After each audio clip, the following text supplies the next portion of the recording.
आप नहीं चाहते कि आपकी ज़िंदगी में कोई हावी हो, आप क्यों किसी की ज़िंदगी में इतने हावी होंगे? और जब बहुत दर्द हो ना, हमेशा दूसरे के पर्सपेक्टिव से भी सोच के देखिए कि उसको ऐसा क्यों करना पड़ा। क्या पता कोई मजबूरी हो, कभी कभी होती है। मैं बुद्ध की मजबूरी सोच के परेशान होता हूँ कई बार, और फिर मैं सोचता हूँ कि काश यशोधरा जैसा व्यक्तित्व सबका होता। बुद्ध की रियल कहानी क्या है शायद किसी को नहीं पता। मैं जिस कहानी की बात कर रहा हूँ, मैथिली शरण गुप्त नाम के एक बड़े प्रसिद्ध कवि ने यशोधरा नाम की पुस्तक में वो कहानी लिखी है, भूमिका में जिक्र किया। बुद्ध बचपन से ही थोड़े से वैरागी किस्म के व्यक्ति थे। उनकी कुंडली देख के एक ज्योतिषी ने बताया भी था। माता पिता बहुत परेशान थे, शुद्धोदन उनके पिता का नाम था। माता पिता ने बहुत कोशिश की कि इस बच्चे का मन विरक्त न हो। अच्छा महल बनवाया, सारी सुविधाएं दी। जैसे ही बुद्ध थोड़े से किशोरावस्था में आए, उस समय की दुनिया की सबसे खूबसूरत महिला से, लड़की से, यशोधरा से उसकी शादी करवा दी। यशोधरा के पिता ने काफ़ी एग्ज़ाम लिए बुद्ध जी के, वो सारे एग्ज़ाम में पास हुए, तब जाके शादी हुई, ऐसे नहीं हुई। शादी हुई तो बुद्ध भी ठीक था, रमे रहे उस जीवन में। बेटा हुआ उनका राहुल। अब बुद्ध की विरक्ति का भाव बढ़ता जा रहा था। 29 साल की उम्र के आसपास ऐसा हुआ कि उन्होंने एक मृत व्यक्ति को देख लिया, एक बूढ़े को देखा, एक भिखारी को देखा, एक बीमार को देखा। विरक्त हो गए और उनका मन हुआ घर छोड़ दूं, ज्ञान की खोज में चला जाऊं।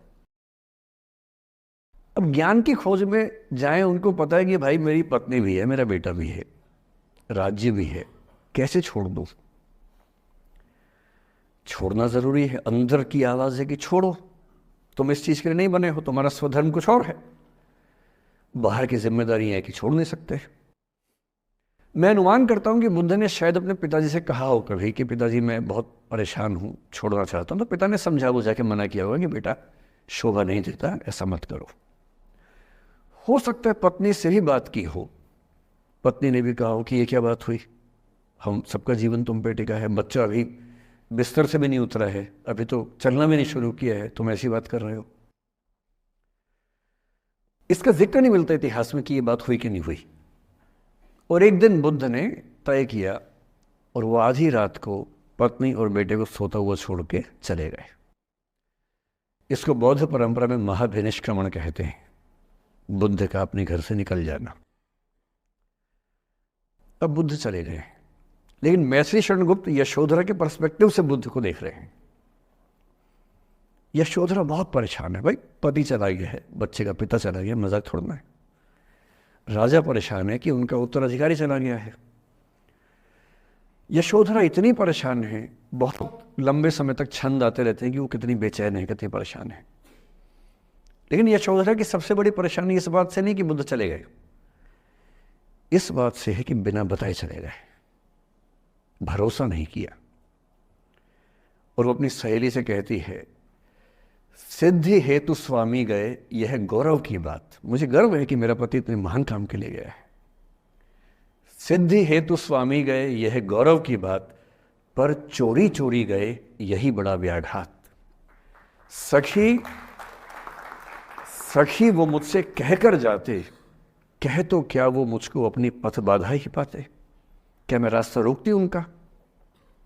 उसके मन में ये मलाल है कि बिना बताए चले गए। वो इस भाव को लेट गो नहीं कर पा रही है, परेशान है।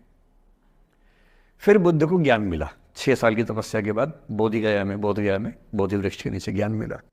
बात फैल गई। जो 5 शिष्य बुद्ध को छोड़ के भाग गए थे उनके बुरे वक्त में, उन्हीं 5 को बुद्ध ने सबसे पहले ज्ञान दिया सारनाथ में, जिसको धर्मचक्र प्रवर्तन कहते हैं। बुद्ध की ख्याति बढ़ने लगी। शुद्धोदन ने बुद्ध के पास, अपने बेटे के पास कई लोगों को भेजा ये कहने के लिए कि भाई यहां भी तो आओ, हमसे भी तो मिलो। बुद्ध का ऐसा प्रताप था कि जो उनके पास जाता वो बुद्धम शरणम गच्छामि हो जाता, वापस ही नहीं आता। तो फिर शुद्धोदन ने बुद्ध के बचपन के एक दोस्त को ये कह के भेजा, भैया मैं जानता हूं तुम वापस नहीं आओगे, पर प्रभावित होने से पहले बोल देना कि पापा याद कर रहे थे। तो वो गया, उससे वायदा निभाया, हो तो गया, बुद्ध के संग में दीक्षित हो गया, पर वायदा निभा दिया। तो बुद्ध ने कहा जरूर जाऊंगा, पिताजी की आज्ञा है तो जाऊंगा ही जाऊंगा। बुद्ध पहुंचे अपने कपिलवस्तु, जो अपना इलाका था, वहां पहुंचे। पूरे कपिलवस्तु में, नेपाल सिद्धार्थ नगर से नेपाल जाएंगे तो नेपाल बॉर्डर पे ही कपिलवस्तु है। मैं देखने गया था वो जगह जहाँ बुद्ध पैदा हुए थे, बड़ा सुंदर स्थान है, आप भी जाकर देखें कभी।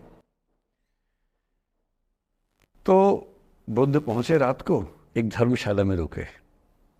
अब वहाँ हल्ला मच गया कि राजा का बेटा धर्मशाला में। बुद्ध ने कहा भाई मैं देखो राजा का बेटा बन के नहीं आया हूँ, मैं बुद्ध बन के आया हूँ। सुबह उठ के भिक्षा मांगने लग गए उस इलाके में, अपने ही पिता के राज्य में। पिता ने सिर पीट लिया कि भाई क्या कर रहे हैं। फिर बुद्ध ने सूचना भिजवाई कि मैं बुद्ध हूँ, बेटा हूँ संयोग से, ठीक है मैं आ रहा हूँ मिलने के लिए, पर मैं बुद्ध होके आया हूँ, मेरी चर्या है, नियम है, मैं भिक्षा से ही जीवन जीता हूँ अपना। ठीक है, पिताजी ने कहा चल कोई बात नहीं। फिर बुद्ध गए पिता से मिलने, पिता से मिले, सबसे मिले, भरी सभा में। लेकिन यशोधरा नहीं आई मिलने के लिए, लेट गो नहीं कर पा रहे थे। उसके मन में दर्द था, छुप के क्यों गया, बता के जाता। बुद्ध ने पूछा पिता से कि यशोधरा कहाँ है, तो बोले कि वो कह रही है कि अगर बुद्ध मिलना चाहेंगे तो खुद ही मिलने आएंगे मुझसे, मैं क्यों जाऊंगी भाई, आत्मसम्मान भी तो कोई चीज़ है, मैं क्यों मिलने जाऊंगी। तो बुद्ध मिलने गए। सोचिए कमरे में यशोधरा बैठी है, राहुल साथ में है। अब राहुल थोड़ा सा बड़ा हो गया है, 6-7 साल का है। बुद्ध गए हैं। अब आपके मन में आ रहा है कि बुद्ध वहाँ जाके बोलेंगे सॉरी मैंने गलत किया, I hurt you, I really feel sorry. बुद्ध है वो बुद्ध, वहाँ जाके क्या बोल रहे पता है, भिक्षाम देहि, भिक्षा दो। और यशोधरा कितनी महान महिला रही होगी, उसने अपने बेटे का हाथ बाप के हाथ में दे दिया। लेट गो का इससे महान उदाहरण दुनिया के इतिहास में नहीं है कि चलो आखिर तुमने आके झुक के कुछ मांगा तो सही। उसकी जितनी ईगो थी, अहंकार था, सब विगलित हो गया। और जो औरत परेशान थी कि मुझसे बिना बताए गया, उसने अपने बेटे को दे दिया कि इसको लेके जाओ, क्योंकि मैं जानती हूँ कि तुम महान काम कर रहे हो, और तुम महान काम कर रहे हो तो मैं क्यों बीच में आऊंगी भाई। मेरा पति महान काम कर रहा है तो मुझे खुशी होनी चाहिए, और तुम्हारी उस खुशी में मैं क्यों पीछे हटूं। बस मुझे भरोसे में लेके जाते तो और खुश होती।